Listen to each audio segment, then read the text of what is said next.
चलिए बुलेटिन की शुरुआत करेंगे, लेकिन सबसे पहले रुक कर लेते हैं एक बड़ी खबर का, जो कि भारतीय नेवी से संबंधित है, भारतीय नौसेना से संबंधित है। जहां मुंबई के डिफेंस क्लब से एक बड़ी खबर आ रही है, जहां पर डिफेंस क्लब में वित्तीय हेराफेरी का मामला सामने आया है।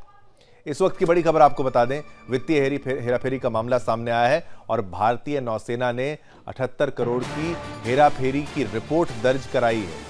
जो रिपोर्ट दर्ज कराई है कि हेराफेरी रिपोर्ट दर्ज कराई और ऑडिट के दौरान क्लब में मिली अनियमितताएं भारतीय नौसेना ने जांच के बाद पुलिस ने ये रिपोर्ट दर्ज कराई है। यूनाइटेड सर्विसेज क्लब में महिला अधिकारी संदिग्ध है और पिछले 2 दशकों से क्लब के संचालन से जुड़ी रही महिला अधिकारी, और इस मामले की जांच पूरी होने के बाद पुलिस को केस सौंपा जाएगा।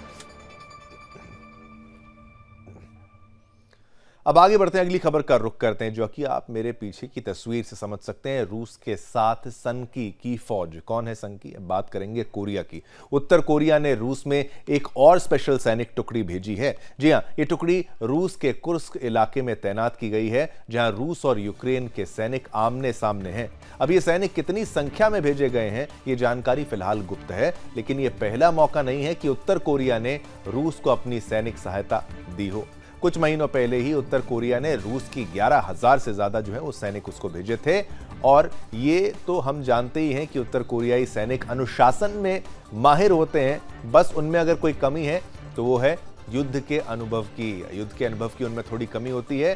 तो इन सैनिकों के लिए यूक्रेन के संघर्ष क्षेत्र में बुरा तो होना तय है। इनके साथ क्या होगा ये तो आप बिल्कुल समझ सकते हैं। जब इनकी ट्रेनिंग कितनी है वो तो उसमें क्या बोलेंगे, लेकिन युद्ध का एक्सपीरियंस इनको ज़्यादा नहीं है। इनको अनुशासन तो है इनके अंदर, लेकिन अनुभव की कमी है।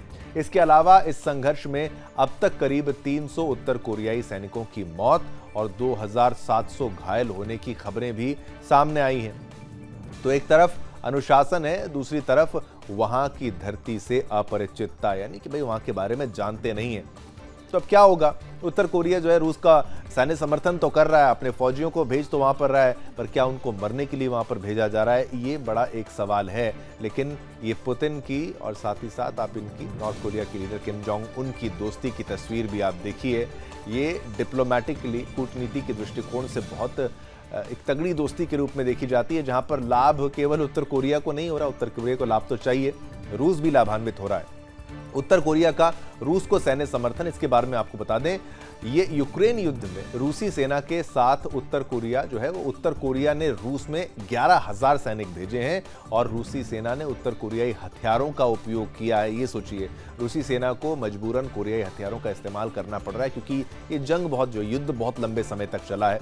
उत्तर कोरिया ने आधिकारिक रूप से समर्थन स्वीकार नहीं किया है। ये भी एक बड़ी खबर आपको बता देते हैं कि भाई उत्तर कोरिया ने समर्थन स्वीकार नहीं किया। रूस और उत्तर कोरिया का सैन्य सहयोग जारी है और उसी के साथ साथ पश्चिमी विशेषज्ञों के अनुसार सैनिकों का समर्थन ये बड़ा है। तो आपको बता दें कि अमेरिका, दक्षिण कोरिया और यूक्रेन के खुफिया अधिकारियों के मुताबिक उत्तर कोरिया रूस को भारी तादाद में पारंपरिक हथियार मुहैया करा रहा है और पिछले साल उसने रूस को करीब 10 से 12,000 सैनिक भी दिए थे, 10 से 12 सैनिक भेजे थे। उत्तर कोरियाई सैनिक बेहद अनुशासित यानी डिसिप्लिन्ड होते हैं और अच्छी तरह ट्रेंड भी होते हैं, उसमें ट्रेनिंग में भी कोई कमी नहीं है। लेकिन लोगों का कहना है कि युद्ध के अनुभव की कमी के चलते और इलाके से परिचित नहीं होने के कारण वो रूसी यूक्रेन युद्ध क्षेत्रों पर ड्रोन और तोपखानों के हमलों के लिए आसान टारगेट बन गए हैं, आसानी से उनका शिकार हो जाता है एक तरीके से। जनवरी में एनआईएस ने कहा था कि करीब 300 उत्तर कोरियाई सैनिक मारे गए हैं और 2700 अन्य घायल हुए हैं। जेलेंस्की ने पहले मारे गए या घायल उत्तर कोरियाई लोगों की तादाद 4000 बताई थी। हालांकि अमेरिका ने अनुमानित सैनिकों की तादाद 1200 के आसपास बताई थी। तो उत्तर कोरिया ने रूस को अपने अतिरिक्त सैनिक भेजे हैं और पहले भी तैनात किए गए थे 11,000 सैन्यकर्मी। और ये उत्तर कोरिया का सैन्य समर्थन यूक्रेन युद्ध में लगातार जारी है। इनके सोल्जर्स वो ट्रेंड हैं, डिसिप्लिन्ड हैं, लेकिन युद्ध का अनुभव इनके पास बिल्कुल नहीं है। उपदेश मत दो पाकिस्तान, ये हम क्यों कह रहे हैं वो आप खबर के माध्यम से जानेंगे। पाकिस्तान एक असफल देश है, अनसक्सेसफुल कंट्री है, जो दूसरे देशों के दान के पैसों पर जिंदा है। ऐसा देश भारत को तो नसीहत ना ही दे तो बेहतर है। अंतर्राष्ट्रीय मंच पर एक बार फिर भारत ने पाकिस्तान को खूब लताड़ लगाई है। संयुक्त राष्ट्र मानवाधिकार परिषद यानी UNHRC की बैठक में फिर कश्मीर का मुद्दा उठाने पर पड़ोसी देश पाकिस्तान को भारतीय राजनयिक क्षितिज त्यागी ने आईना दिखा दिया है। भारत कई बार पाकिस्तान को साफ शब्दों में कह चुका है कि जम्मू कश्मीर भारत का अभिन्न अंग है और हमारे अंदरूनी मामलों में उसे बोलने का कोई हक नहीं है। फिर भी पाकिस्तान अपनी हरकतों से बाज नहीं आता और अंतर्राष्ट्रीय मंचों पर बार बार कश्मीर के मुद्दे को उठाकर अपनी फजीहत कराता रहता है।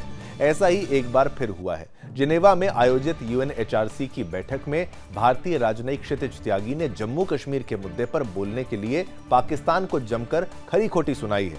उन्होंने कहा, भारत पाकिस्तान द्वारा किए गए निराधार और दुर्भावनापूर्ण आरोपों के संबंध में अपने जवाब के अधिकार का इस्तेमाल कर रहा है। ये देखना दुखद है कि पाकिस्तान के तथाकथित नेता और प्रतिनिधि अपने सैन्य आतंकवादी परिसर द्वारा दिए गए झूठ को फैलाने में लगे हुए हैं। उन्होंने कहा कि पाकिस्तान OIC को अपना मुखपत्र बताकर उसका मजाक उड़ा रहा है।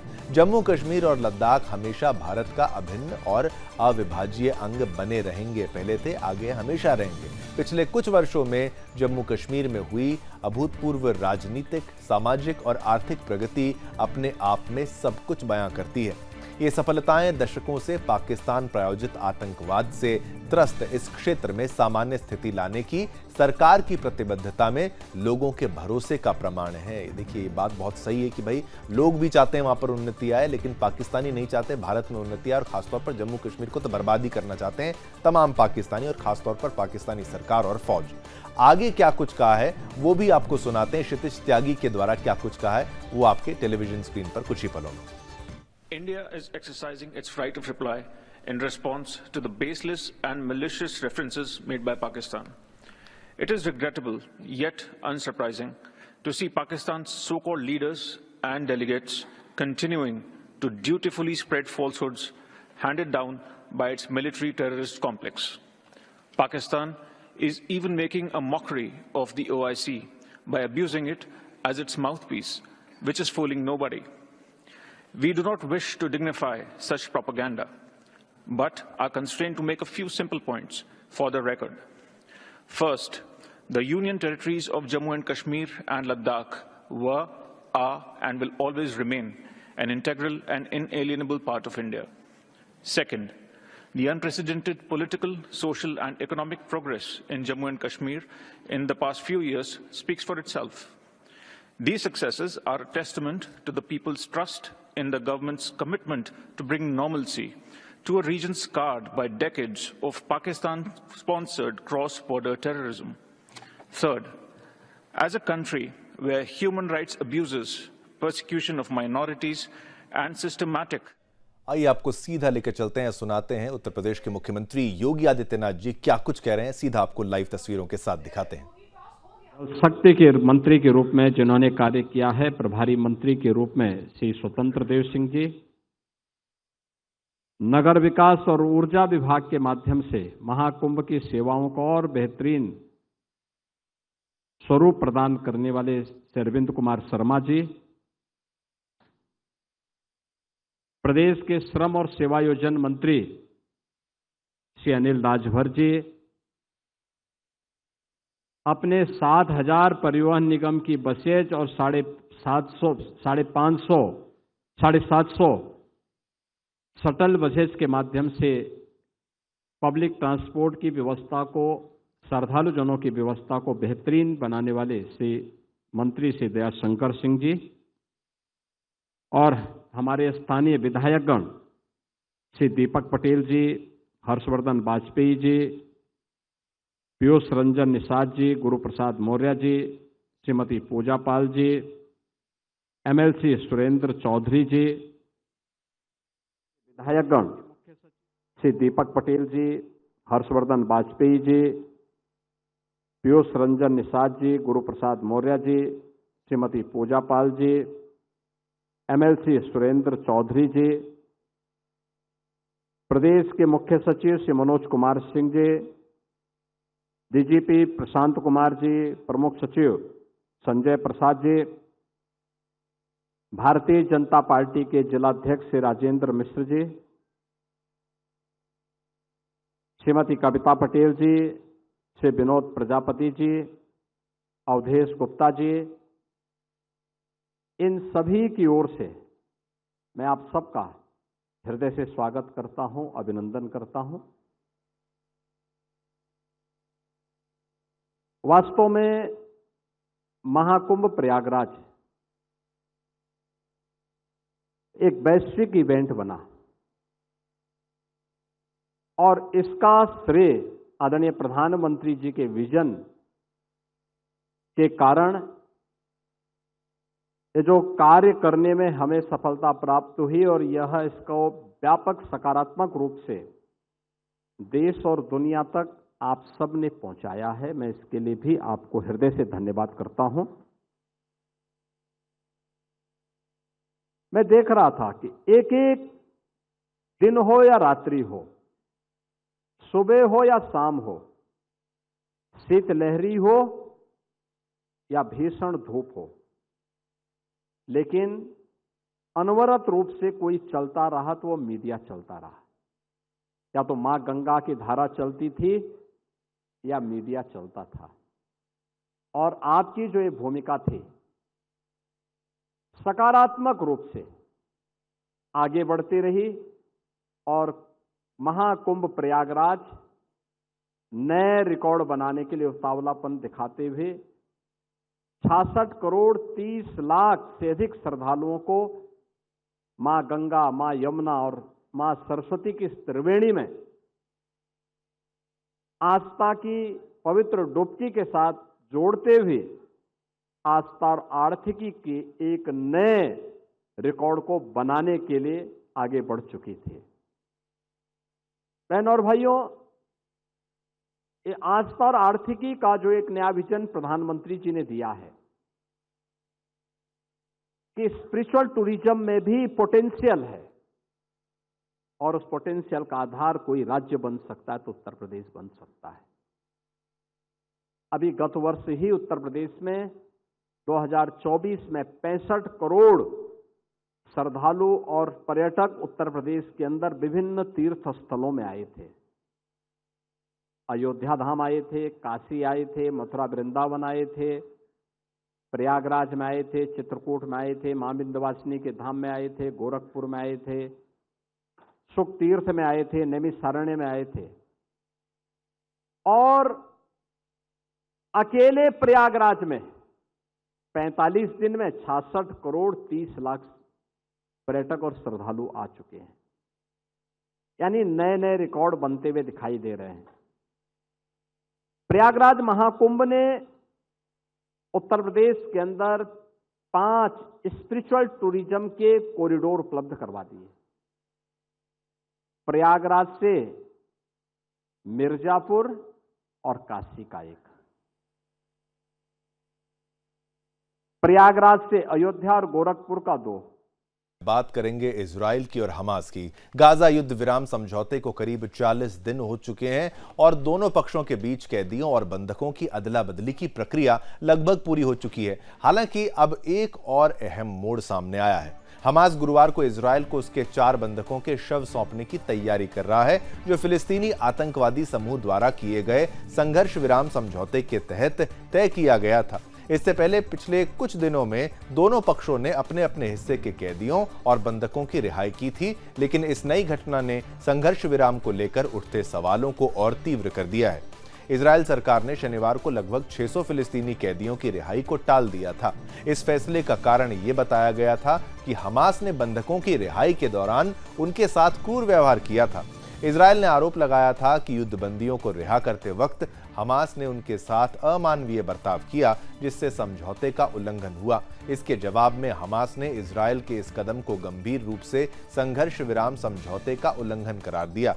उसने चेतावनी दी कि अगर फिलिस्तीनी कैदियों की रिहाई में देरी होती है तो वे दूसरे चरण की बातचीत में हिस्सा नहीं लेंगे।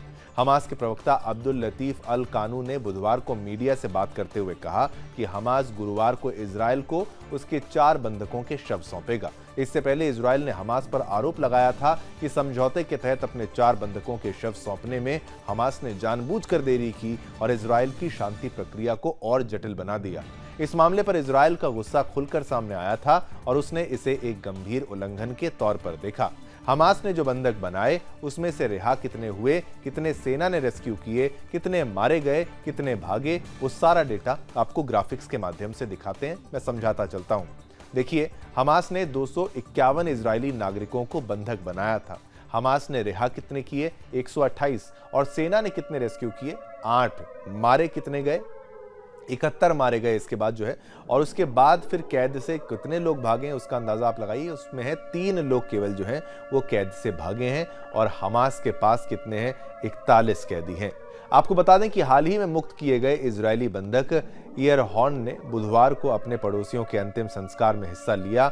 हॉर्न ने कहा, 498 दिन बाद मुझे हमास की कैद से मुक्ति मिली है, मुक्त किया गया है, लेकिन अब भी 63 बंधक वहां पर फंसे हुए हैं। उन्होंने इजरायली सरकार से संघर्ष विराम के अगले चरण को जल्द से जल्द लागू करने की अपील की।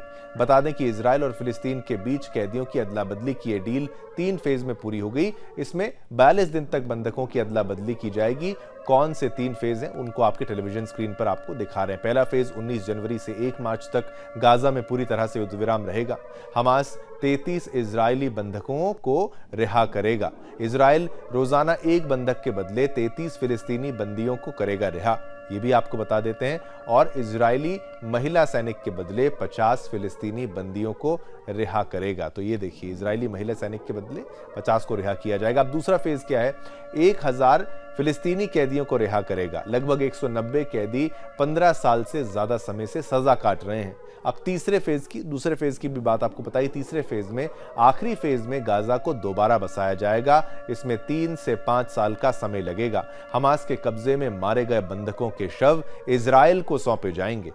अब देखिए, इस बंधक संकट के बीच दोनों पक्षों के बीच संघर्ष विराम की स्थिति कितनी स्थिर रहेगी, ये देखने वाली बात होगी। इजरायल और हमास दोनों एक दूसरे पर आरोप प्रत्यारोप कर रहे हैं, लगा रहे हैं, जबकि लाखों नागरिकों की सुरक्षा और शांति की उम्मीदें जिंदा हैं। चलिए, इसी के साथ आज्ञा दीजिए। समय इतनी अनुमति देता आपके साथ संवाद करने की। कल फिर आएंगे, नए मुद्दे आपके लिए लेकर आएंगे। तब तक के लिए मेरी तरफ से, मेरी टीम की तरफ से आप सभी को जय हिंद, जय भारत, जय हिंदुस्तान।